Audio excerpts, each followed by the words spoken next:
सफलता के मायने क्या होते हैं? अगर एक सवाल हमसे पूछा जाए कि दुनिया में सफल कौन है, तो इसका उत्तर अगर एक शब्दों में दिया जाए तो ये दिया जा सकता है कि दुनिया में कोई ऐसा व्यक्ति नहीं है जो असफल है। पहले हमें समझना पड़ेगा कि सफलता का अर्थ क्या होता है। सफलता का अर्थ होता है आपने कोई निर्णय लिया, आपने कोई फैसला किया कि मुझे ये करना है और आप उसे कर पाते हैं, सफल होते हैं। और जितने भी हम में से लोग हैं अपने जीवन में 100 में से 90 से ज्यादा बार ऐसे होते हैं कि अपना जो निर्णय लेते हैं उसमें वो सफल होते हैं। अगर वो सोचते हैं कि मुझे सुबह 5 बजे यहाँ जाना है, वो जा पाते हैं, सफल है वो। अगर वो सोचते हैं कि मुझे जनवरी में ये काम करना है और उसे कर लेते हैं, वो सफल है। तो सवाल ये उठता है कि अपनी जिंदगी में इतना अधिक सफलता पाने के बाद भी कई बार लोग खुद को असफल क्यों कहते हैं? दरअसल जब उसका कंपैरिजन, तुलना जब दूसरे से करना शुरू करते हैं, किसी संदर्भ में हम अन्यत्र संदर्भ में जब तुलना करते हैं तो हम समझते हैं कि हम असफल हो गए। लेकिन ऐसा हमें नहीं सोचना चाहिए। सफलता को 2 तरीके से हम तौल सकते हैं, 2 कसौटियों पर परख सकते हैं। एक खुद की कसौटी पर परखते हैं, तो खुद की कसौटी पर परखते हैं तो हम में से कोई ऐसा व्यक्ति नहीं होता है जो असफल होता है। और दूसरा होता है कि हम संदर्भ बदल कर परखते हैं, दूसरे की तुलना करके परखते हैं। एक निवेदन हम करेंगे, दूसरे से कोई तुलना न करें। और एक चीज देखिए कि एक एग्जाम्पल मैं आपको देना चाहता हूं जिससे आप समझने की कोशिश कीजिएगा सफल कौन होता है। 2021 में सपोज करें कि एक रेस हुआ। इस रेस में ए, बी, सी, डी ने पार्टिसिपेट किया था। 2021 में जो रेस हुआ उसमें से ए ने प्रथम स्थान प्राप्त किया था, फर्स्ट पोजीशन इसने प्राप्त किया। बी को 10th पोजीशन प्राप्त हुआ, सपोज 12th कर देते हैं।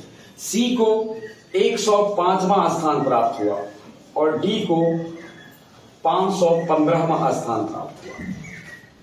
इस प्रकार से इस रेस में ए पहला स्थान पे रहा, बी 12वें स्थान पे रहा, सी 105वें स्थान पे रहा और डी 505वें स्थान पे रहा, 515वें स्थान पे रहा। यह रेस 2022 में होता है। पार्टिसिपेट इस बार ए, बी, सी, डी, ई करता है। ध्यान रखना है अलग अलग लक्ष्य रखा गया है। ए ने लक्ष्य रखा है जो स्थान हमें मिला था वो हम हर परिस्थिति में प्राप्त करेंगे। ए का लक्ष्य है कि जो स्थान हमें मिला था उसे हम प्राप्त करेंगे। बी कहता है हम अपने रिजल्ट को सुधारेंगे और हर परिस्थिति में अंडर 10 आएंगे, 10 के अंदर आएंगे। वहीं सी ने अपना लक्ष्य रखा कि हमें अंडर 100 आना है। डी ने अपना लक्ष्य रखा कि हमें भी अंडर 100 आना है और ई ने लक्ष्य रखा कि आजमा के देखते हैं कि मेरा पोजीशन क्या है। ध्यान में फिर से एक बार देखें।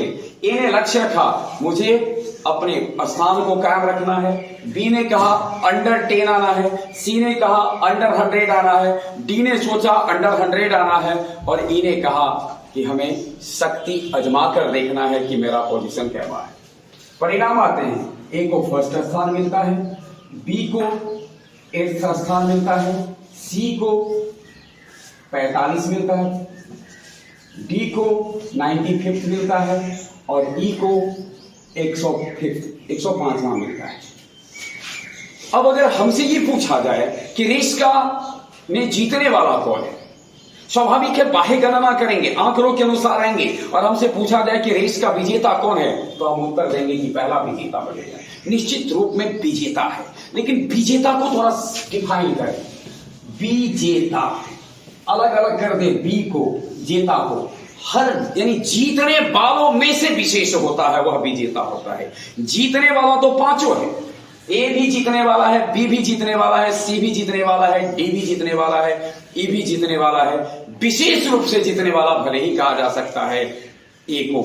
लेकिन अगर हमसे एक वाक्य में अगर ये सवाल पूछा जाता कि रेस में कौन कौन जीता तो मेरा उत्तर होना चाहिए 5 जीता। क्यों 5 जीता? इसने लक्ष्य क्या रखा था, अपने लिए लक्ष्य क्या रखा था? पहला स्थान पाना, यानी अपने पोजीशन को, जो पूर्व का पोजीशन है उसको बनाए रखना। इसने क्या रखा था? हर परिस्थिति में अपना सुधार करना है। सी ने क्या रखा? अपनी स्थिति को सुधारना है, 100 के अंदर आना है। तो ये 100 के अंदर आ गया, 45 पर आ गया। डी ने भी कहा था 100 के अंदर आना है, 95 पर आ गया। अपना जो लक्ष्य रखा उसका। ये कहानी के माध्यम से मैं आपको ये बताना चाहता हूं, हर व्यक्ति के जीवन के अपने अपने लक्ष्य होते हैं और उस लक्ष्य की ओर जितना कदम हम बढ़ाते हैं वो हमारी जीत है। इसलिए ये बात हमें हमेशा ध्यान में रखना चाहिए, हम में से कोई हारा हुआ व्यक्ति नहीं है। मंजिल से दूर रहना, मंजिल से कुछ कदम के फासले पर रहना, यह हार नहीं होती है। मंजिल की ओर कदम बढ़ाते रहने को भी जीत ही कहते हैं। इसलिए जीवन में जब कभी भी कोई परीक्षा फल आए तो उसके परिणाम को दो तरह से देखा जाता है। एक, बगल के विद्यार्थी की तुलना में मुझे कितना अंक आया, आप इसे ज्यादा न देखें, आप खुद से मूल्यांकन करें, अपने जीवन का मूल्यांकन अपने फ्रेम में करें। आप में जो बेहतर है उसे बाहर लाने की कोशिश करें। आप पड़ोस वाले से ना जाएं कि पड़ोस वालों को क्या आया है, आपने जो किया है उसके अनुसार से जो चीजें आपको मिली है उसको स्वीकारें और आप जीतने वाले ही हैं। विजेता बनने की कोशिश करें और जीतते जीतते जीतते जीतते एक दिन निश्चित ही हम विजेता बन जाते हैं, इस अपेक्षा के साथ कि आपकी जीत आपको एक दिन विजयी बनाएगा और धीरे धीरे आप एक विजेता बनकर अपने जीवन को सफल करने की कोशिश करेंगे, सफल होंगे। इन्हीं शुभकामनाओं के साथ फिर से एक अपील कि आप कभी अपने आप को इस दृष्टि से न देखें कि आप कंप्लीटली असफल हैं, क्योंकि दुनिया में पूर्ण असफल व्यक्ति कभी नहीं मिलता है। सफलता और असफलता ये शब्द जो हैं वो रिलेटिव टर्म हैं, तुलनात्मक शब्द हैं। और जब हम खुद से तुलना करने के लिए चलते हैं तो हम अपने आप को सफल ही समझ होते हैं ज्यादातर। लेकिन जब ये तुलना दूसरे से करने लगते हैं, किसी दूसरे संदर्भ में करने लगते हैं, तो हम असफल सफल होने की बात करते हैं। हम उम्मीद करते हैं कि आप अपनी तुलना खुद से करेंगे। शुभकामनाओं के साथ हम आपको सफल होने की अपेक्षा करते हैं।